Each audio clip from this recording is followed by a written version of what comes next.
Hi అండి. నమస్తే. Welcome to కమలాముల్ల పొడి. ఈరోజు చిట్కా వచ్చేసి మనం మార్కెట్ నుంచి నిమ్మకాయలని తెచ్చుకోగానే అవి ఫ్రెష్‌గా ఉంటాయండి. అవి సరిగా నిల్వ చేసుకోలేదంటే తొందరగా పాడైపోతూ ఉంటాయి. అలా తొందరగా పాడైపోకుండా ఎలా స్టోర్ చేసుకోవాలో చూసేద్దాము.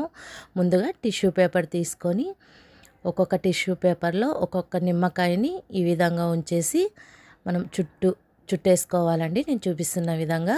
ఇలా అంతా చుట్టేసిన తర్వాత జిప్లాక్ కవర్లో కానీ అలాగే ప్లాస్టిక్ బాక్స్లో కానీ ఇలా అన్ని నిమ్మకాయల్ని చుట్టి పెట్టేసేయాలి. తర్వాత ఇలా అన్ని చుట్టి పెట్టిన తర్వాత మూత పెట్టి ఉంచి మనం ఫ్రిడ్జ్లో స్టోర్ చేసుకోవాలి. ఎక్కువ కాలం నిల్వ ఉంటాయండి. మనం ఇలాంటి రబ్బర్ బ్యాండ్స్ తీసుకున్నప్పుడు ఎక్కువగానే ఉంటాయండి. ఇవి చాలా రోజుల తర్వాత అలాగే యూస్ చేయకుండా వదిలేస్తామంటే అతుక్కుపోతాయి.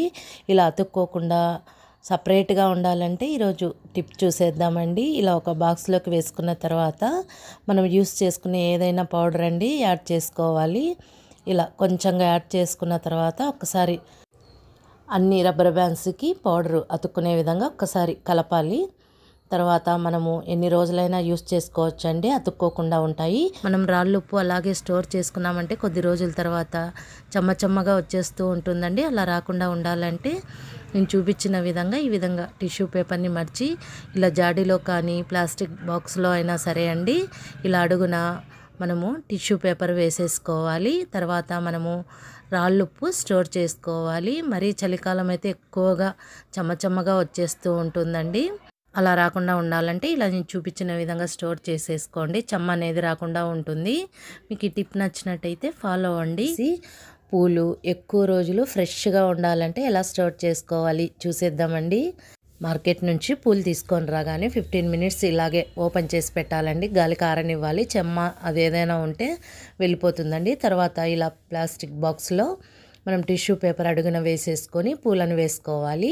ఇలా నేను చూపిస్తున్న విధంగా మనం వేసేటప్పుడు లూజ్గా వేయాలండి పూలు. ఇలా అన్ని పూలు వేసేసుకున్న తర్వాత మూత పెట్టి ఉంచి ఫ్రిడ్జ్లో స్టోర్ చేసుకోవాలండి. అలాగే మనము రకరకాల పూలు కూడా తెచ్చుకుంటూ ఉంటాం కదా. ఇలా చామంతి పువ్వులు ఒక బాక్స్లో స్టోర్ చేసుకున్నాం కదా. ఇప్పుడు గులాబీ పువ్వులు ఇంకొక బాక్స్లో స్టోర్ చేసుకున్నారంటే మనం వాడుకునేటప్పుడు తీసుకోవడానికి కూడా చాలా ఈజీగా ఉంటుందండి.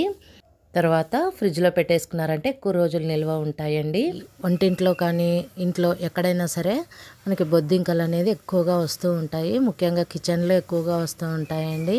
అలా రాకుండా ఉండాలంటే మనం వాటర్ తీసుకొని వెల్లుల్లి రెబ్బలండి ఇవి కచ్చాపచ్చాగా దంచుకున్న తర్వాత వాటర్లోకి యాడ్ చేసుకోవాలి. ఇలా ఒకసారి మిక్స్ చేసుకోవాలి.